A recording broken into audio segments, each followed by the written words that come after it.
Welcome to the Fantasy Aceball podcast. This is your host, Tim Kanak. You can find me on X at Fantasy Aceball. And if you're watching on YouTube, the Tim Kanak, then you already know that we have the great Doc Eisenhauer back with us. No more Chris's.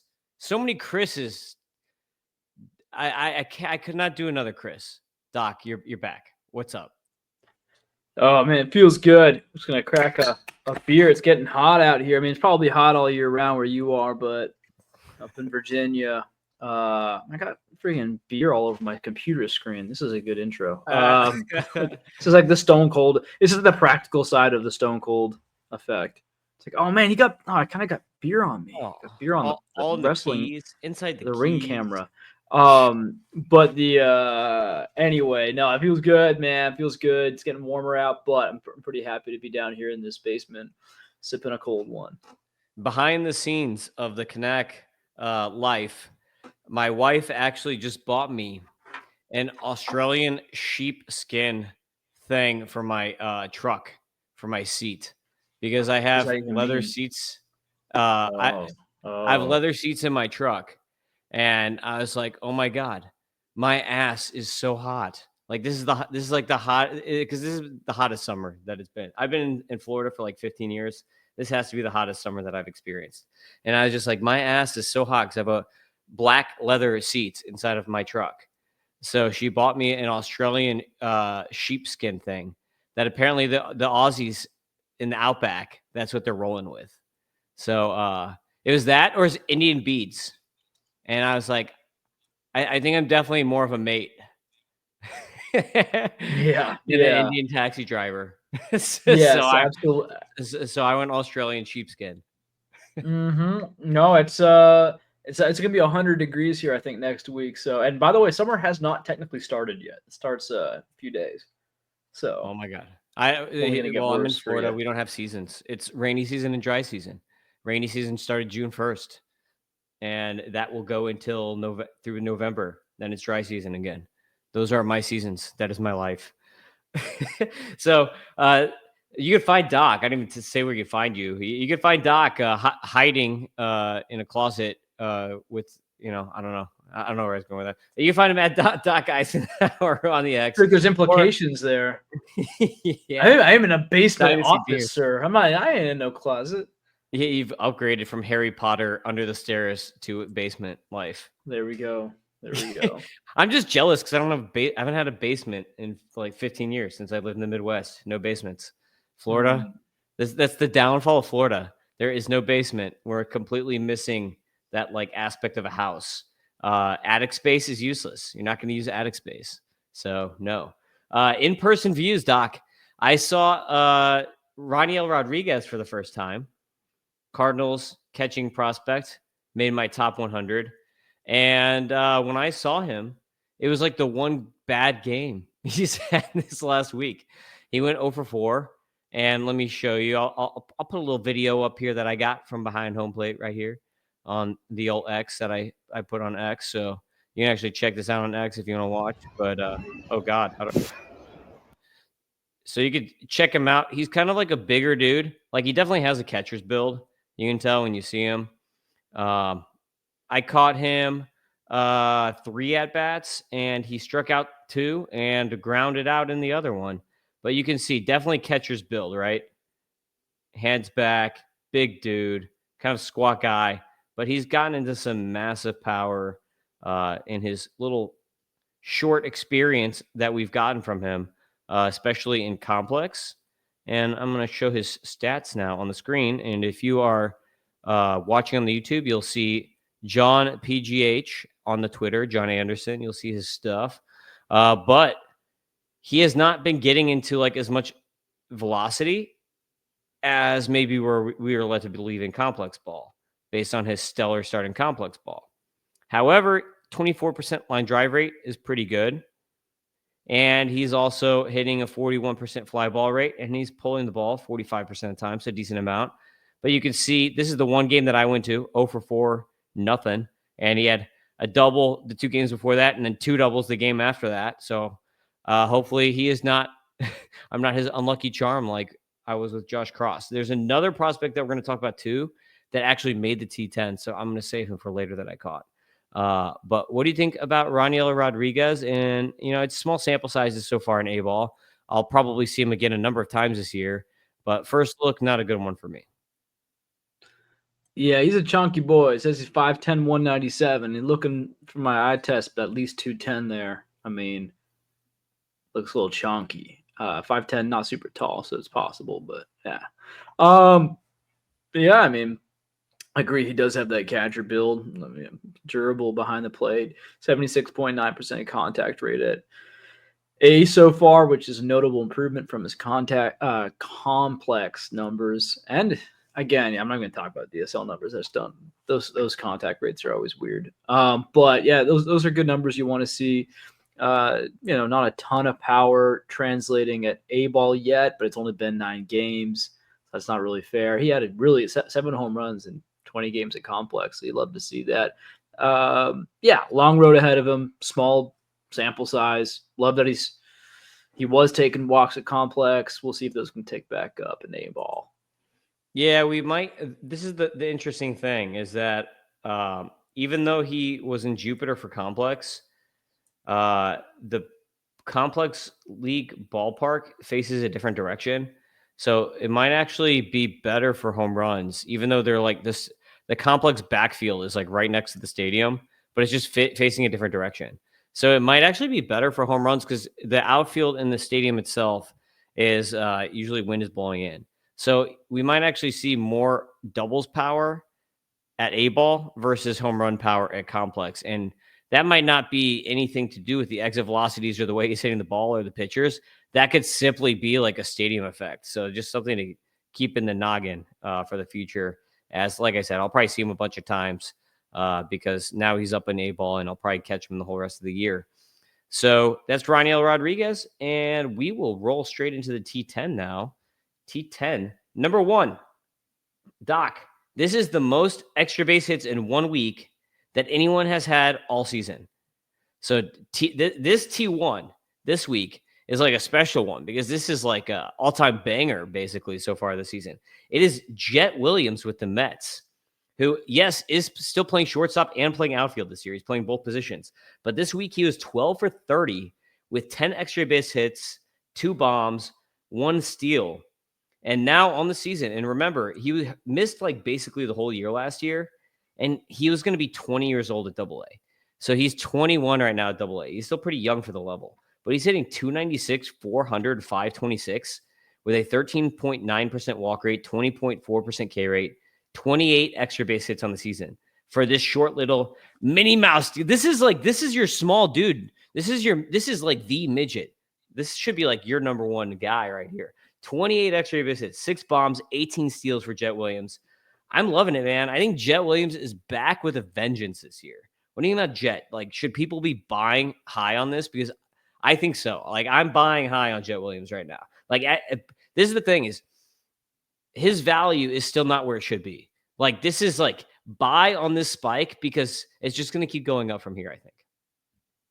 Yeah, I mean, this is exactly what you want and needed to see from Jet Williams. 6 home runs in 55 games, so it's not actually outstanding per se, but the 18 stolen bases make it fun, and frankly, any amount of power was exciting after bang. It was his wrist he broke, right? Wrist or hand or both. I don't know. It was not good last year, and then he's a little 6-game AAA sample sized, and I mean, didn't do anything great. It was just too small. But AA even, he saw 0 home runs in 22 games, and it's like that was really disappointing and concerning because he's not the biggest guy, like you said.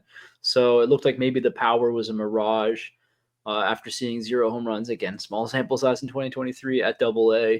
I was starting to wonder, is this guy, maybe the speed's there, but the power won't be, and that could still be the case. This could be more of like I know people at one point were dreaming on Jet Williams. Back in 2023, Jet Williams, started taking off. People were really big on this guy. He was flying up my ranking list. I think everyone's ranked list, and now he's kind of persona non grata, which is a fun phrasing to use.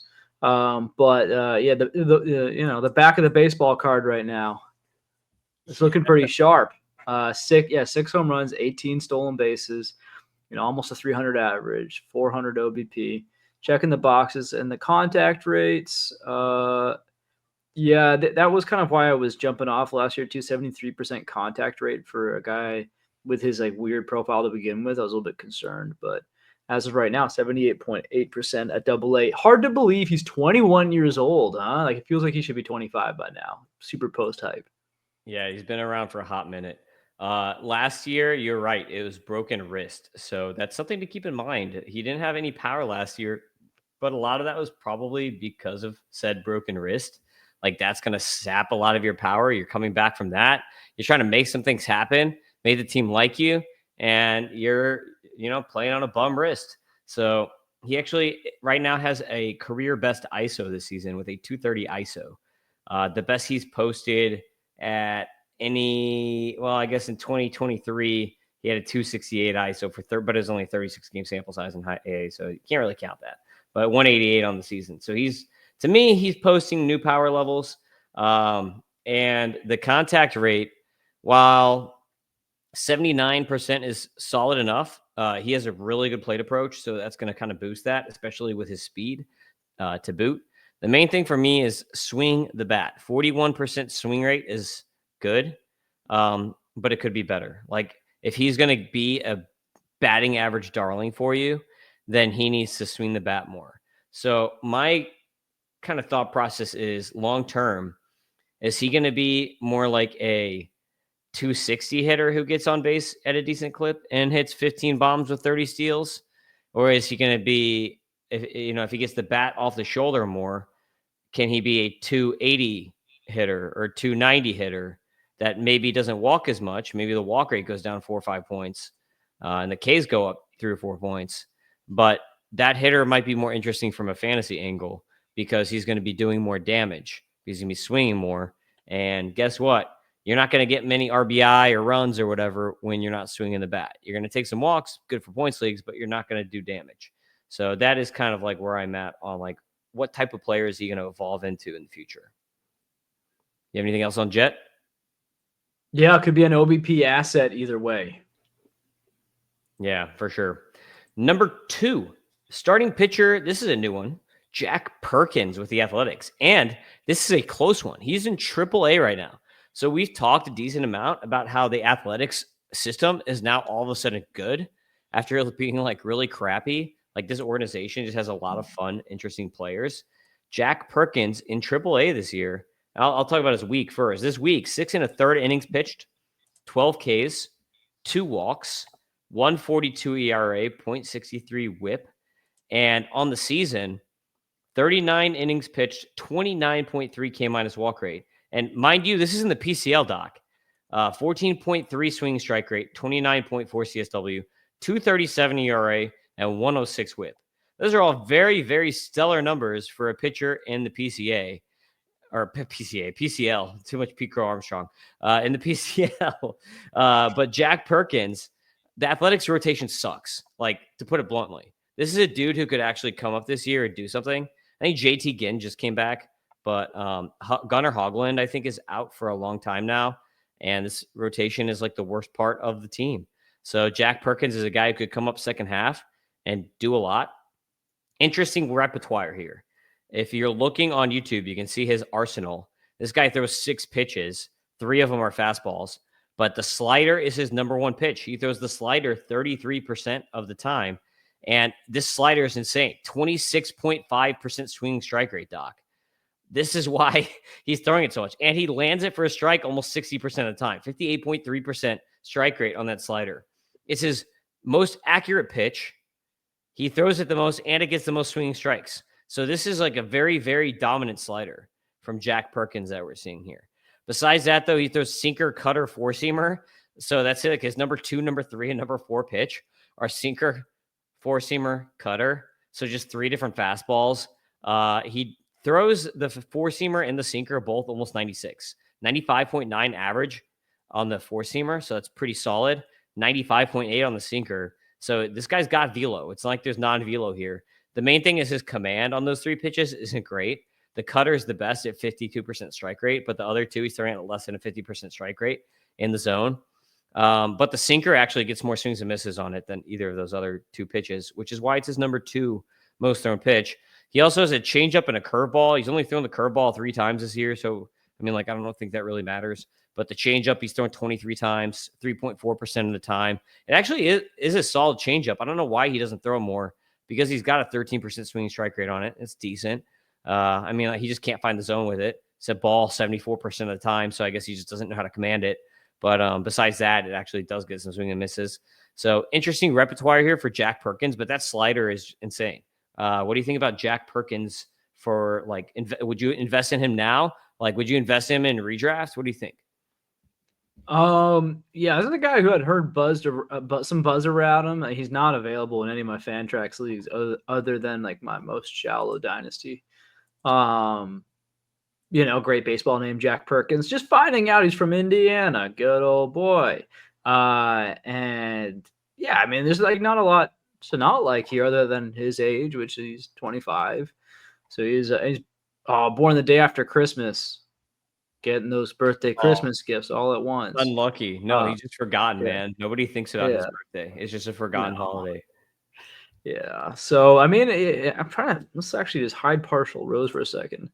Yeah, his strikeout rate's definitely ticking up, and his command's going down. Again, doing this at PCL, or PCA as Tim likes to call it. His strikeout rate's going way up. Okay, no, I'm seeing here that I did see something. So no, in 2023, yeah, he had 107 innings pitched and a 7.8 K9, and then it was the fall league where he started taking up. And he had shown some in 2020. I don't know what the heck was going on with him or what's happened since, but something big has changed with Jack Perkins. Again, his command's never been out of control. It's always been the same kind of mid command, like not amazing, not bad. Weird profile, because I like it. I mean, it seems like he's got a big frame, 4'6'1". 6'1's not tall, but he's not skinny. He's got a good repertoire, like you said. And so, this is not a situation where it's Max Meyer, I don't think, where he's just using the slider like 90% of the time and then hoping for the best. It seems like he's got other pitches here. They don't all have to stick, right? It could be a situation where, like, okay, we find basically 3 pitches that really work. Maybe he cuts some of these other ones and he just sticks to 3, like, really, and then sprinkles them in more. Right now, it seems like he's got pretty much a 4-pitch mix with the changeup every so often. Curveball doesn't really exist. But yeah, maybe we'll see. There's options to go. It's not like you're stuck with a 2-pitch mix here. Yeah, he's a tunnel guy. Like, when you're throwing 3 fastballs and a slider, it's all about tunneling. You're just trying to get guys to be like, I have no idea which way is this going to break? Like, it's going to be thrown hard. It's going to be thrown 93 to 95 miles an hour, or maybe even a little harder, 97 or something. So it's going to be thrown hard, but is it going to break right? Is it going to break arm side? Is it going to break glove side? Is it going to go? Is it going to be flat? Like, which way is this fastball going to go? And so, uniquely based on those angles, he's going to get bad contact, right? Like, because guys are going to see something coming, and then it'll just break last second a different way off the barrel, and so maybe he generates bad contact in that manner from those pitches. The slider is more of the breaker, right? Because that's what you don't usually see. Cutter and slider is like 2 primary pitches, so the slider's got like a little, definitely more. Well, they probably than the cutter play well off each other, right? Because they'd probably come out looking the same. Yeah, for sure. Number 3, T3, is a name that you should know. If you don't know, shame on you. It is my number 24 prospect and my number 4 overall starting pitcher, Travis Sikora with the Nationals, just continuing to light people up. We talked about him before on the T10 when he was destroying like little kids in Complex League, but he's in High A now doing the same thing. Like, it doesn't even matter. He's just still doing the same thing. 5 innings pitched, 10 Ks, 0 walks, 0 ERA, 0.4 whip. There's no point, honestly, for him to be in AA. I talked about him last podcast, actually, with Clegg in pretty good detail. Clegg, I think, has seen him before, whereas I haven't actually gotten eyes on Sikora because guess what? Even though I have National Spring Training right next to me, He was not healthy for spring training, so that sucked. So as long as he's healthy this year, I'll probably see him all the time next spring because he'll probably be like on the verge of entering the majors at that point too. So I'm sure I'll get some really good looks at Sakura next year. But for now, it's mostly splitter slider with the fastball. And I think when I talked to Clegg, he was going to see him like that night. He was like, "Oh yeah, I'm going to go see him this night," because I was asking him. I was like, "Is the slider like hovering around 85, or is that like his top? Is he topping 85, or is it hovering at 85?" So that was my main question with Sakura, because obviously I'm going to pull him up right now on John's board. We don't have pitch arsenal data on him since he's not in AAA yet. So that's something that you would only get from like scouting or from like team side, right? Because the teams keep their own stats for themselves. Those selfish people.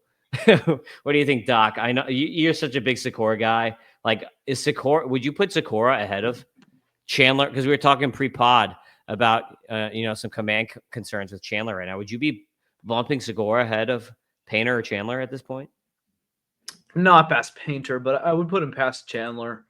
I took heat for having Sakura ahead of Roki Sasaki. Not so crazy now, is it? Yeah. No, it's not actually. Yeah, which is weird, right? How fast things can change. That was the only thing from that. I think one of the only things from my most recent rankings, which was like half a year ago now, was just having Sakura. How could you put a kid up there? I'm like, I don't know. He seems like he's a man. He's 6'6", 232. His middle name's Alvin. If you like hover over his picture on Baseball Reference, he looks younger in his current picture than he did in like his draftee picture. I don't know why that is. He looks like 10 years younger. Yeah, he's taking NMN, man. He's doing something. But yeah, so that's the interesting thing about Sakura, because when he came out of the draft, people were like, "Oh yeah, he's built like a brick house, and he's blasting 100. He can touch 100 on that heater." And so if you're not looking under the hood, you're not really following that much. You would just take that and be like, great, he's a fastball guy. No, it's like he's got 3+ pitches, like the sinker splitter. I think it's a splitter more than anything. It's really nice. It gets a lot of whiffs, and then the slider is filthy too. And those are probably his main two. And then the heater is like it's good, but I think it's been touching 99. Maybe touching 100 again. It's funny when you hear about that. Like, these kids are touching it in high school, and then like maybe the coaches are like, "Don't do that to your arm. Like, chill a little bit. The action you're doing is not worth it. Whatever extra juice it takes." Chase Petty was a guy like that, like touching 100 in high school. Then like now he's sitting in 92 or whatever. Clearly something changed. So Sakura, yeah, he just checks all the boxes. Got great makeup. I've seen, listened to some interviews with him. Really mature kid. But like, he's like an interesting guy. He's a good Christian kid, kind of wholesome. His name's Alvin. His middle name's Alvin. But on the flip side, he's got a chip on his shoulder. Like, he's got some fire to him. I kind of like that blend. Kind of mature, but also got enough fire. He's not boring. He could be fun. He modeled his delivery after Nolan Ryan, who is also from Texas. And so, or at least spent some time. I don't actually know where Nolan Ryan's from, but I know he obviously was a Texas Ranger for a long time. So yeah, big old. He's got a funny delivery. I like it. It's probably deeply unnecessary. Coaches probably hate it, but don't change it. Whatever this kid is doing, let him do it. It's working. The question I had, or like, I watched Ohtani last night, right? Like, I stayed up and watched Ohtani pitch. I had to. He is from Texas. First pitch from Ohtani. Nolan Ryan's from Texas. Nolan Ryan. Yeah. First pitch from Ohtani was like 98. I think was that a 98 mile per hour splitter that he was throwing? It looked like it had break, whatever. That thing was breaking arm side, whatever. I don't know if this is fastball or what.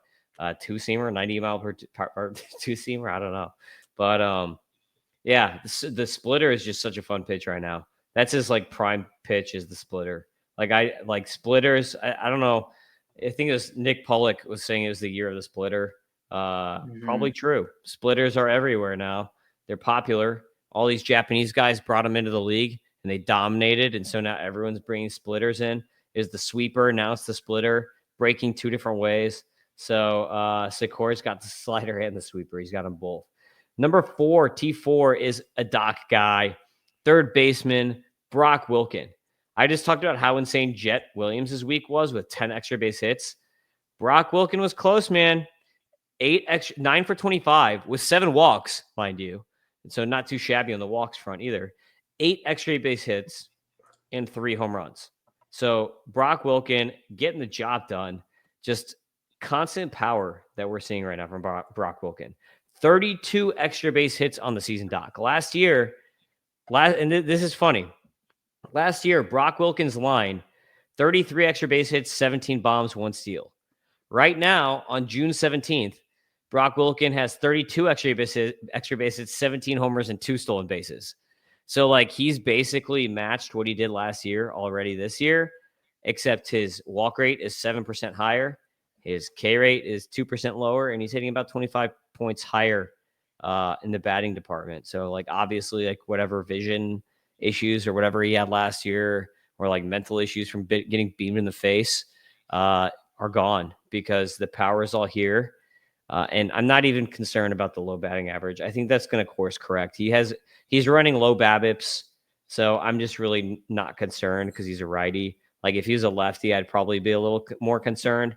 I don't think he's going to be a big time batting average guy, but like, you're probably going to get somewhere between like Eugenio Suarez to Spencer Torkelson batting average. Like, maybe on his best years he gets like 260. Worst years he's hitting 220. Probably hovers around 240, 230-ish, 240-ish most of the time. That's like the big downfall on him, though. It's just the batting average, just because there's not a lot of speed there. But besides that, like, he's just becoming a monster masher. I'll say it. What do you think, Doc? Yeah. I mean, turns out getting your face smashed in has consequences.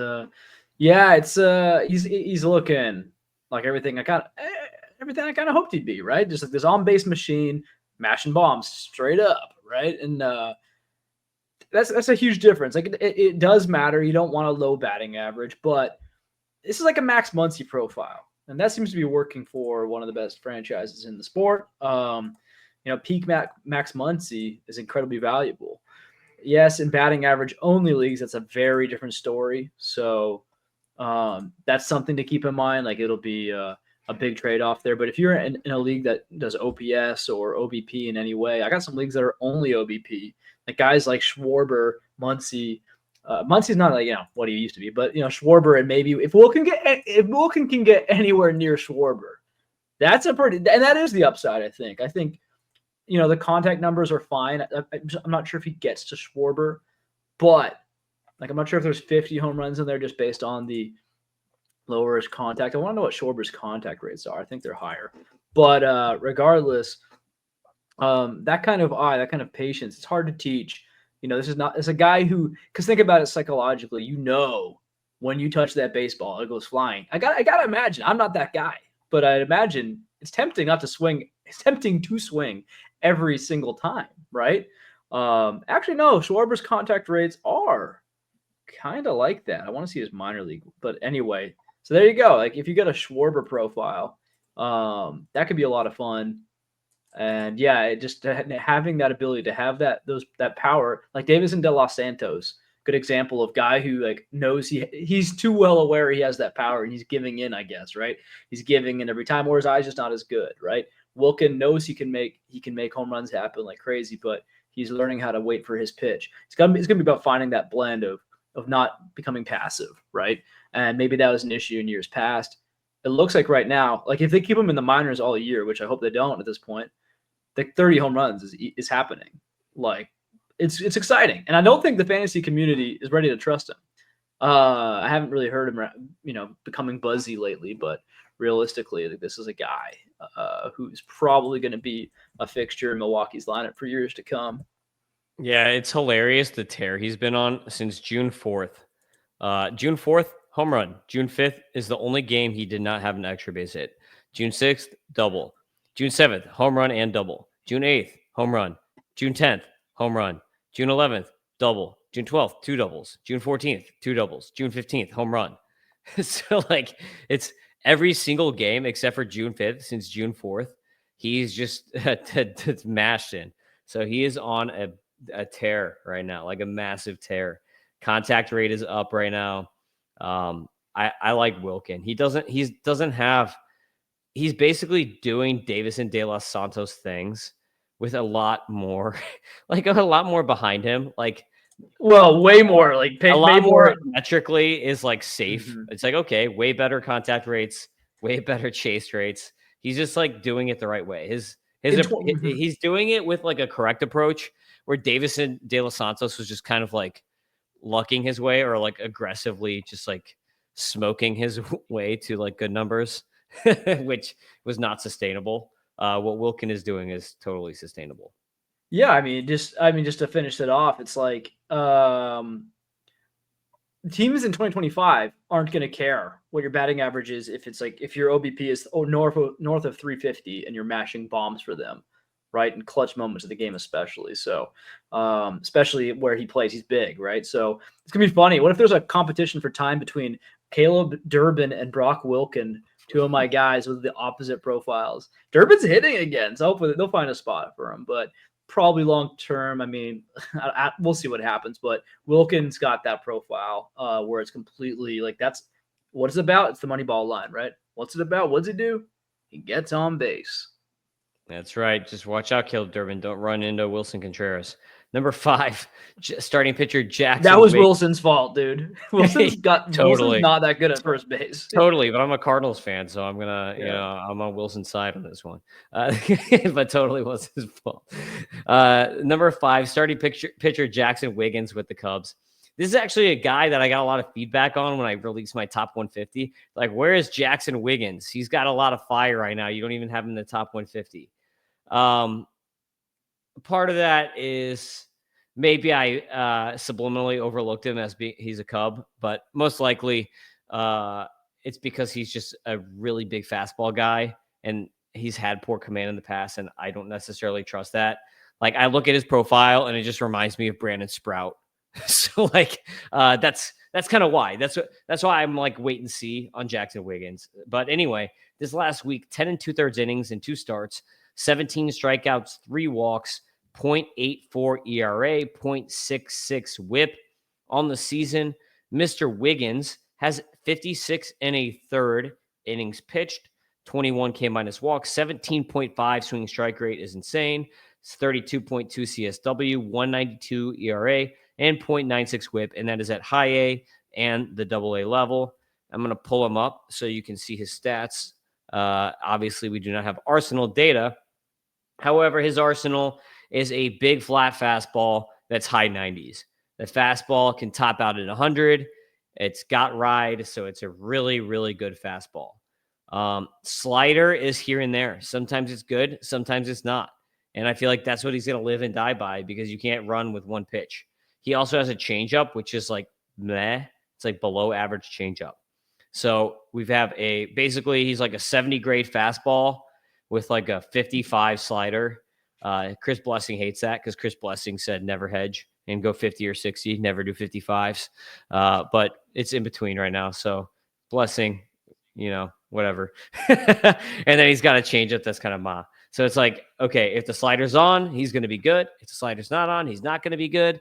And with command issues in the past, once he gets to AAA and he's dealing with the ABS, I have a feeling he is probably going to run into Brandon Sprout problems, which is why he didn't make my top 150. But if he makes it work, then I'll happily be wrong with Jackson Wiggins. What do you think about Jackson Wiggins, Doc? It's kind of back and forth. I mean, you look at his college days, had some command issues, so you're probably right. Low A looked like he handled them, but I guess he was just too good for low A coming out of college. And then high A, command issues.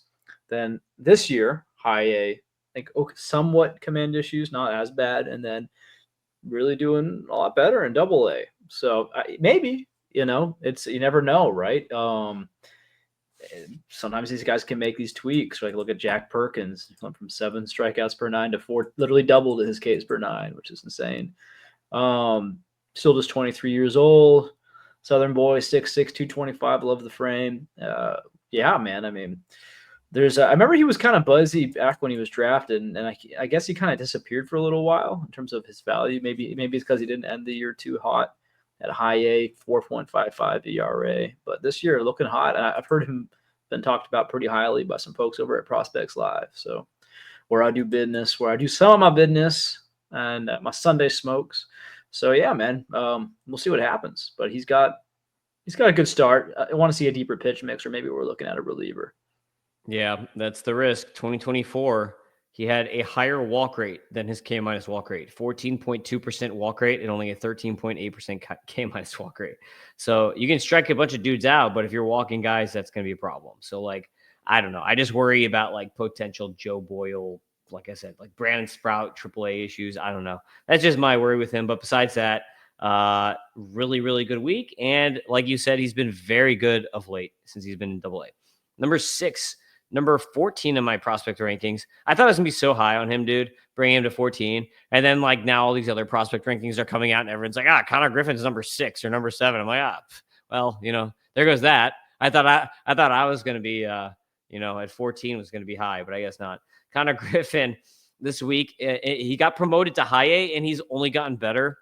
And Clegg was talking about on the podcast last time that apparently the high A ballpark for the Pirates is a really good place to hit.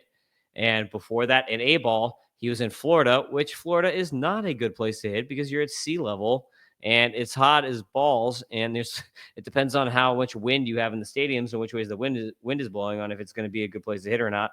But this week, 11 for 27, 6 extra base hits, 2 home runs, 6 steals. Now in the season, Connor Griffin, 27 extra base hits, 11 home runs, 32 steals. He's hitting 346, Doc. 346, 405, 564. Just crazy what he's doing. I told Clegg on the podcast, I was like, look, I don't even care, because Clegg was like, he just hits the ball on the ground too much. And I was like, I don't even care. Ellie De La Cruz hit the ball on the ground too much every level he's ever been at, even now in the majors, but he's still Ellie De La Cruz, so who cares? Like, it doesn't matter. If he's going to be Ellie De La Cruz, like, I don't care, man. If you're going to hit the ball 114 miles an hour and it gets in the air 30% of the time instead of 40% of the time, whatever, as long as you're stealing bags when you get on base, when you do hit the grounders, because he's going to turn those into hits and then he's going to steal bags. So that's fun still, regardless of whether he's mashing taters or he's hitting ground balls and then getting on first and stealing a bunch of bags. Yeah, so Clegg's not fully in on Griff. Is that what I'm hearing? Sounded like he had some concerns about the launch angles with Connor Griffin is his concern, but I don't even care. I just say whatever.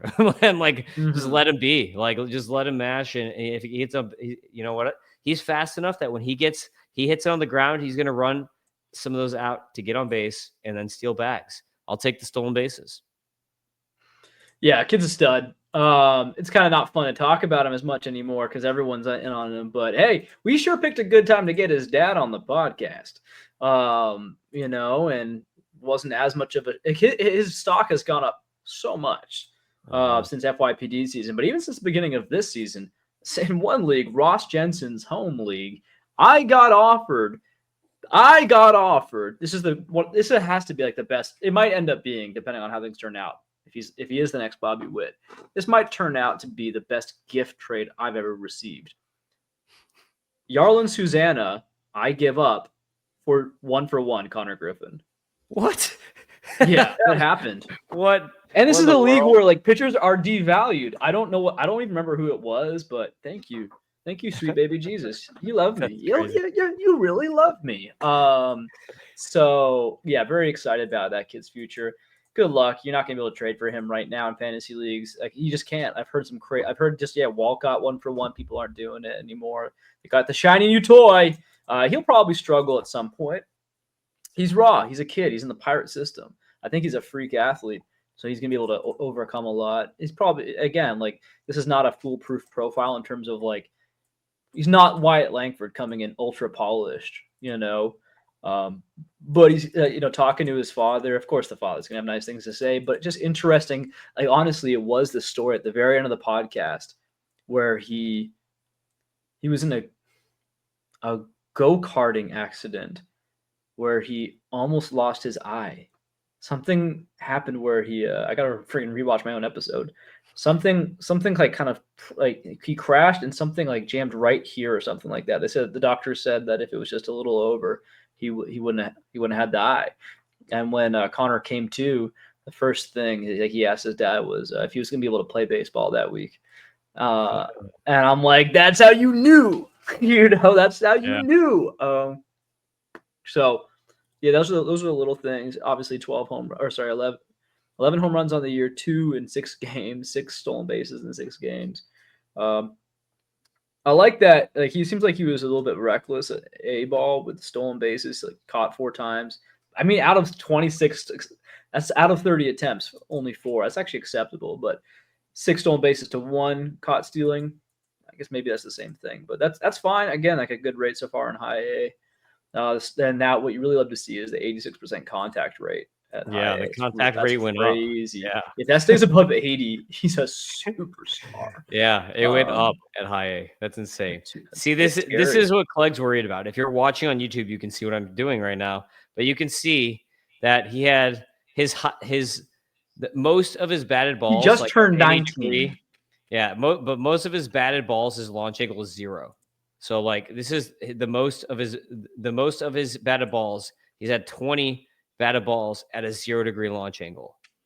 So that's what Clegg is worried about. Is just that like some of these launch angles are pretty neutral, but like whatever. Like I said, I don't even care. It doesn't matter as long as he's getting on base still and stealing bags. Who cares? Ellie De La Cruz made it work. Connor Griffith can.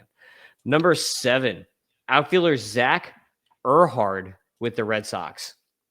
This is a dude that like I had not even heard of until this week. Yeah, that's how deep we are on Zach Earhart here. But he was a 4th round pick with the Red Sox, and the Red Sox are just like they're finding like gold nuggets all over the place at this point. But Zach, and you spell his name Erhard. Of course, he's not popping up in my thing. Zach Earhart. But anyway, 12 for 30 this week, 7 extra base hits, 2 home runs, and 5 steals for Mr. Oh, sorry, I missed an R in there. It's like Earhart.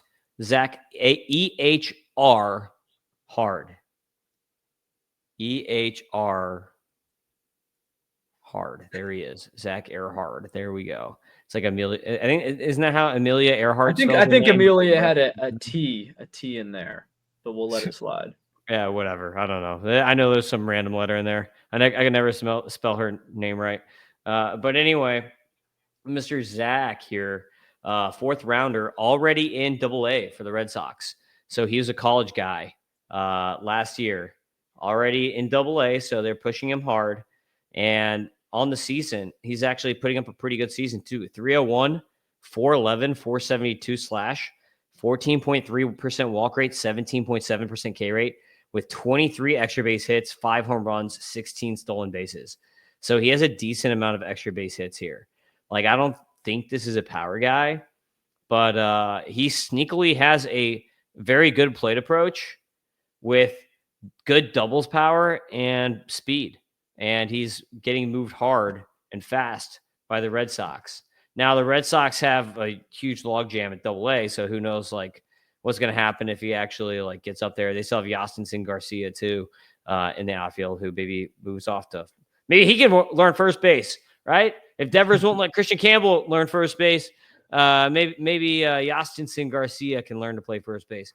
But Earhart has a pretty interesting profile. I think he's just a name to watch moving forward. Good plate skills, doubles power, speed, and moving fast through that Red Sox system. Yeah, I mean, 4 home runs in 23 games, 9 stolen bases in the same amount of time. Oh, and this is what I love to see. He's got 0 caught stealing in all of 2025, actually. So 16 total stolen bases versus 0 caught stealing. Yeah, ever. He's never. Oh, no, actually, no, he has 1. He has 1 caught stolen last year at high A. But that's impressive, and that's going to play. I mean, so he'll get the green light, even if he's not that fast. If he just has that technique down, You're looking good. He's not striking out a lot. He's walking a bunch. This is a guy. Folks. Deep sleeper alert. He's only taken in one of my leagues, and this is a crazy league where it's like you can only own prospects and like they have to graduate onto your team. It's a funky league, very deep. And there's like a thing where you have a home team. So this guy is Boston, and so he has to own a certain amount of Boston players. So he probably wouldn't even have them if that wasn't there. So I'm going to go around and start adding him in some of these leagues. Yeah, dude. 85.5% contact rate at AA right now, and only a 6% swing strike rate. So like good hit tool, good plate approach, speed, doubles power, check.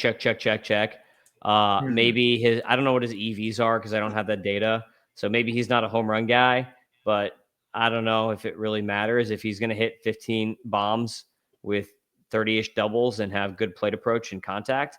Like the thing is, like I think this dude might be a major leaguer. Like he's like a sneaky guy who could just like be a major leaguer. And this is one thing, Doc, you didn't mention this yet. What college did he go to? Gosh, I don't know, brother. Oklahoma State, man. Oklahoma State. Stillwater. Yeah. He's from Stillwater. That's where the Holidays are from. He's bros with the Holidays. You know this guy is friends with the Holidays. I don't even know, like, what is Stillwater like a big? I feel like it has to be bigger than I think it is. It sounds small, but I keep seeing players from there. So, and it's got a school there, so it can't be that small. It's probably Matt Holiday's brother is the head coach for Oklahoma State. So okay, there you go. Okay, now we're docking. And who should I'm going to figure out who I'm going to cut for this guy. But that'll be for later. I'll let you know who's trending down. Maybe that'll be part of my Huckleberries. Yeah, part of the Huckleberries. T8 shortstop Bryce Matthews with the Astros. This is a guy that used to be in my top 150, fell out of my top 150 just because he wasn't doing anything this year really. And then this week, 12 for 32, 6 extra base hits, 3 home runs, 2 steals. Now he has done some stuff because he only had like 6 doubles, which is when I was doing my rankings, which is like, okay, this guy's not doing anything right now except for stealing bases and getting walking. But on the season now, thanks to a good week, he's hitting 274, 396, 483, 16% walk rate, 28% K rate. So that's high.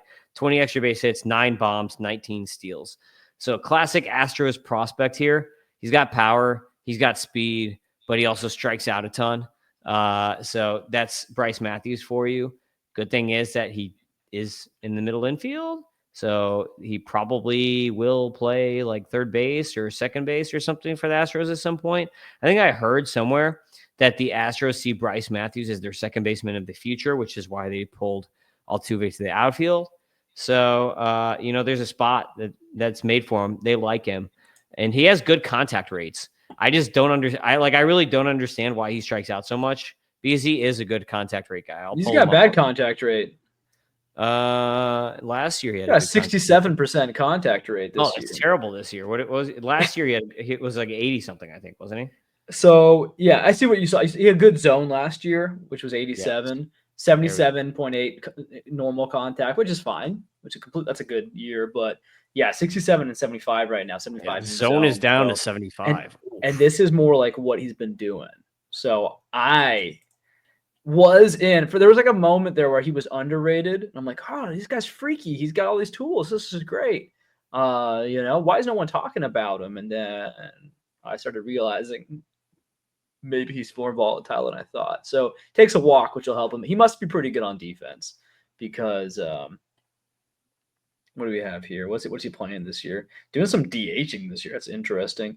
But they got him at shortstop and center field and third base. No, not third base this year, but he's got a lot, mostly second base. So yeah, they're playing him. He must play some good defense if they're playing him at such important positions like that, keeping him ready. So hey, maybe a better real life guy, maybe a better, I don't know. I was gonna say maybe a better batting average league guy, but I don't know. What's his baseball cards? What's the back of the baseball card looking like? Okay, so the OBP is jacked up. So yeah, maybe this guy actually ends up being an OBP player. Points guy. More than anything. Yeah, interesting. Walks and steals. Yeah, the issue I have is that he was not hitting doubles until like this last week. Like literally, he only had like 6 doubles on the season when I wrote up my prospect rankings. And I'm like, that will not fly. You have to have gap power. You cannot only have like pull home run power. Like it's very rare to see the guy who has more home runs than doubles. It does happen though. T9, moving to number 9, it is Kevin McGonigal with the Tigers, and I probably should have had him ranked higher in my rankings because when I was doing my rankings, he literally had just come back, and so I had like nothing for him for 2025. But now, in only 26 games, he already has freaking 20 extra base hits on the season, which is insane. But this week, 11 for 27, 6 extra base hits, 1 home run. On the season, 384, 479, 646 with 20 extra base hits, 3 bombs, 1 steal in 26 games. The only knock that I have on Kevin McGonigal is like, how much home run power is he going to get? Is he just going to be like, he obviously has doubles power. He already has, 17 doubles or whatever on the season. So he obviously has doubles power. Will it translate to home run power? Most of the people that I talk to that have actually seen him think it will. So maybe I should be buying that more, even though the EVs kind of are like, I don't know. At least the game EVs that we have, whereas lab EVs were supposed to be better. Like game EVs this year, it's only 16 balls in play that we have data on because he's, that's from when he was rehabbing. But we have a 94 average EV, 103.6 90th percentile EV, which is like, I think 104 is the average for a major leaguer, and then a 107.6 max. So like, it's not really killer EVs. So I don't know. Apparently he was hitting the ball a lot harder in the lab, but it's only 16 balls in play. So it's like not a lot of data to go off of. It's small sample size. But McGonigal is probably a top 25 prospect, if not top 20. I should have probably had him ranked higher. Wanted to see him in a game, and here he is just destroying stuff. 91% zone contact rate, 85% contact rate. Really good hitter, Kevin McGonigal. Yeah, no, it's a guy who Ross Jensen was having him in the conversation for the top overall prospect. And I'm like, am I missing something? Yeah, he's not popping that power yet. And frankly, I'm red flagging his stolen bases this year. I don't know what's going on. 1 stolen base, 4 caught stealing. This is like the Cole Young problem. I noticed that with his profile. I'm like, he started now McGonigal was crushing it last year at a lower level, but yeah, he only got caught twice out of 22. Oh, sorry, I keep on saying this, but 22 successful, 2 unsuccessful out of 24 attempts. Whereas this year he just cannot steal a base, and so if that continues, pay attention because Cole Young, I'm like, he's not going to get the green light at the major league level. He's not efficient enough. And so we'll see what happens with McGonigal, because if he doesn't quite have the power, doesn't quite have the stolen bases, like we're kind of looking at again, like maybe it's not Jacob Wilson, because I believe he can actually hit the ball a little harder than you would think at his size. And I'm kind of going all over the place, but his size, I believe Chris Clegg said that he saw him and he thought he was 5'7", and he said he was very generous, the 5'10" listing. It's the first time I heard him on his own podcast saying that, and I had called him out like privately. I was like, bro, like he's 5'10". That's not tiny. Like he's fine. And he said, no, man, I saw him. He's way smaller. So maybe if that is true, then frankly, kind of, just statistically speaking, you don't see a ton of power from guys, 5'7", 5'8" kind of world, right? 5'9", 5'10" starts becoming a bit more practical. But anything's possible. And if you hit the ball, like he's a baseball player, plays good defense, a good enough defense from what I understand, great contact rates. So it's a major leaguer. Is it going to be a guy who gives us 20 home runs? Maybe not, right? Like if he's a 12 to 15 home run guy, like this could end up being a better hitting version of Cole Young, I guess. So maybe he can get up to close to a 300 average at some point. So it's obviously incredibly useful. Yeah. I mean, that's the question, right? Because like, if you're thinking, okay, Kevin McGonigal is a top 10 player, how are you going to rank Kevin McGonigal ahead of JJ Weatherholt, who has a similar hit tool with more power and is bigger and is doing it at a higher level? Or how are you going to rank Kevin McGonigal ahead of Luke Keeschel, who was literally doing the Kevin McGonigal thing in the majors? So it's like, how can you do that? For me, that's the reason why I didn't rank him that high, but 36, I probably should have had him ranked higher. I will admit that I probably should have had him like 25 or something. You got anything else on McGonagall before we move to my T10, who I saw in person? I think I'm good on McGonagall. I think it's you maybe sell on the hype now, but I'm interested in buying back in if it dies down, kind of like Cole Young. All right, number 10, T10 is Christian Santana. This is a guy that I saw this week, and I saw him smoke 2 home runs in the same game. This last week, he was 6 for 21 with 5 bombs. And on the season, he's hitting 228, 383, 480, 17.5 walk rate, 29% K rate, only 13 extra base hits. So again, that's that weird profile I just mentioned, more home runs than doubles, 9 home runs and 3 stolen bases. I don't know if I just saw the beginning of a breakout because Jupiter is a really hard place to hit. And he hit 2 home runs in the game that I saw. And then he hit another home run the next day. But this dude, his bat, I'm gonna show some video right now of a home run. Let me put this on here that I caught from behind home plate. Oh, I've got to slow down. We're gonna get there, folks. Yeah, we're yeah, gonna get there, folks. One second. Hey, did you ever hear the one about the friggin' Iranian and the Jew? It's happening right now. Look at this. Okay, his hands. If anyone was sleeping, now they're pulled right back in. There you go. Right. You're welcome. Look at this swing. Boom. It's such a violent swing. It reminded me of Agustin Ramirez when I saw it. And he Can you pull that back? Yes. One more time. Oh,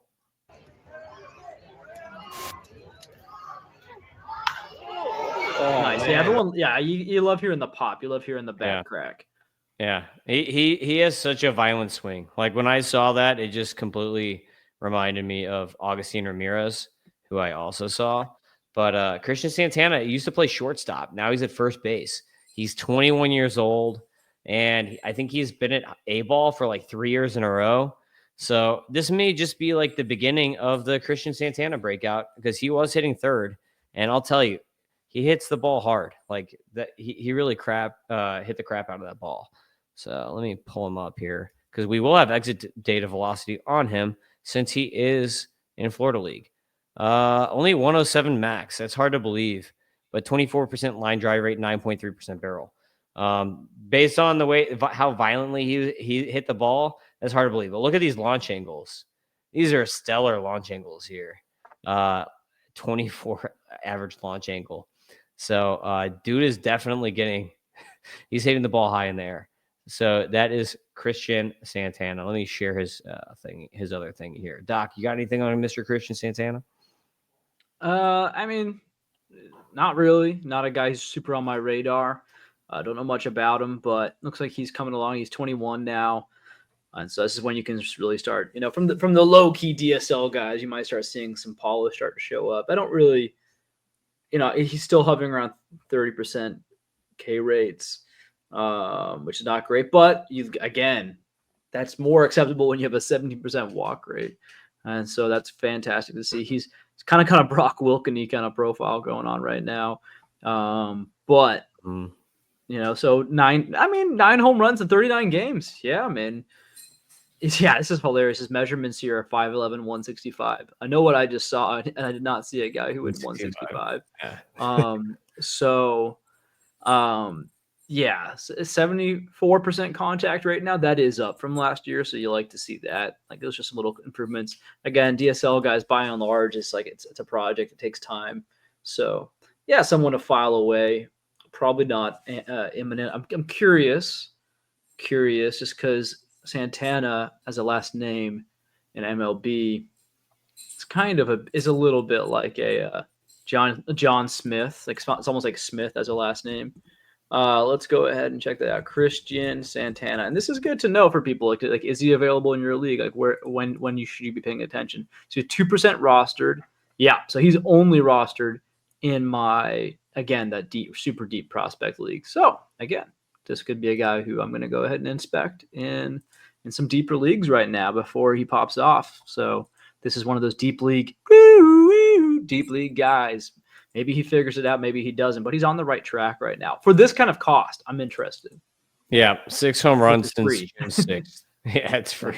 The free cost. 6 home runs since June 6th, so maybe he's figuring something out. I think he's just a name to watch to see how he progresses as we move forward here, because obviously 21 at A-ball, you would like him to be doing what he's doing as a 21-year-old at A-ball, and he kind of is. So, I mean, like, I saw Dylan Jasso last year with the Yankees, and I kind of got the same feeling with him. I was like, he's actually really good. And I'm like, he's older here at A-ball. Like, why is he still here? And now he's having a really solid season with Double-A Yankees. So, Doc, who do you got? You got any Huckleberries? Gosh, I don't know. I don't think I do after all. I thought I did, because we went through a bunch of prospects the other day. I mean, I like to talk about the guys in the major leagues. That's I think that would be good. And I'll just talk about some of these kids who are showing up here, and it's funny, right? You know, Roman Anthony, Jack Haggs. How long till we start getting the discounts? I'm sure you can get Agustin Ramirez way cheaper now than during August Insanity. He's still overall like flashing major upside, but people are going to look at his season line now of maybe in a batting average league you're not so concerned, but 285 OBP. He never had the profile of like a sub 300 OBP guy, so I don't think that's going to stick around. But he does have 10 home runs. I mean, right now he almost looks like a Francisco Alvarez kind of guy, which, I mean, people were pretty excited about, so it's still not a bad profile. I don't think that's who he is, but it's interesting. It's too soon now for these studs, but you got to wonder at Christian Campbell. And now I'm seeing people. I saw an interesting trade the other day offered up, saying, "Should I trade Christian Campbell or should I trade my Jesus Made for a Christian Campbell?" Someone offered that. I'm like, "Ooh, that's a funny trade. Like that could go either way. I don't know." But Christian Campbell is in the major leagues. Jesus Made's got some steps to go, right? So I think it's tough to turn down Campbell there. But it's the shiny new tool. Like my gut honestly says, "Ooh, but Made could be anything. He could even be a boat, right?" And like we just expect him to come up and just be a 5-tool superstar. Well, that was kind of expected by some from Christian Campbell. I don't know if necessarily that's what we're going to get, but he's still probably going to be a good player. Or else he wouldn't be in the major leagues as a young man right now. So, yeah, it's again, I can't reiterate this enough. Like, wait, keep an eye. Anthony's showing pretty like some fun flash. They're both showing fun flashes, Anthony and Kaggs. But those are two guys that are up right now, and they just had you just know when they were promoted, it was like, yes, they're untouchable, and now they feel a little bit more touchable even in this week. Although I think GMs would consciously try their best to hold back their disappointment of like both of them not hitting 30 home runs in 1 week. Another guy, Samuel Basayo, and I was talking with Matt Morris on the Dynasty Dingers podcast, and we were talking about potential number one prospects: Connor Griffin, LDV, Walcott. No, but he didn't mention Basayo. I'm like, brother, did he die? Like, is he doing poorly? I looked him up. Like, no, he's got like a 400 OBP. He's mashing bombs. He's only 20 years old or whatever, right? He's super young. He's doing this all at AAA. He's on the cusp, and I guess people are just scarred. Maybe I think it's double now. Before it was worries of where he plays because of Adley there, and then now it's like seeing how Mayo's been treated. And hey, Mayo is another one of these guys where it's like he's actually showing some signs of life lately. No one seems to really be picking up on that. But sometimes it's going to take some time for these guys. You typically don't come up and just start mashing right away. And if you do, like Augustine, I said it. I was like, Augustine's probably going to come up and suck for a while. He might even get set back down. Then he blew everyone's minds, right? They had an electric first month or whatever it was. And now he's forgettable. It's going to be a long haul. Just have patience, especially in dynasty formats. Yeah, he's running such a low BABIP right now. Like he's not like he's got speed. Like and he's a righty. He shouldn't be running such a low BABIP. Who's that? Augustine Ramirez. So yeah, he's gonna only get better. Christian Campbell. This is the lowest ISO at any level he's ever had in his whole career. He's gonna find power. It might take some time, but he's gonna get there. Maybe now that big bully Rafi Devers is not bullying him anymore for trying to play first base and be a good teammate. Maybe now he'll be good to go. So one of the things to keep in mind with these hitters that come up is generally you see them take about a third of a year, not necessarily a half a year, but usually it takes like a third of a year for them to really kind of like find their own. just think of PCA as an example before you move too quick on some of these guys. Pete Crow Armstrong took a whole year to get to who he is now.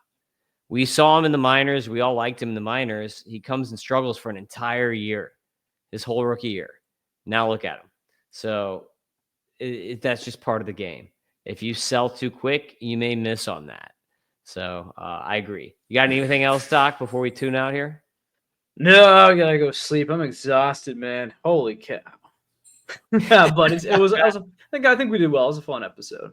Yeah, for sure. My dog is versus- trying to jump through my window. I'm hearing clinks and clacks over there. I don't know what you. Oh yeah, it's because the kids are outside and he's inside and he's like going nuts right now. So that's a podcast, everybody. You can follow at Fantasy Aceball, at Doc Eisenhauer on the X. Subscribe to the Fantasy Aceball podcast and Dynasty Dingers, and also subscribe to the YouTube channel at the Tim Kanak. Peace out, everybody. See you next time.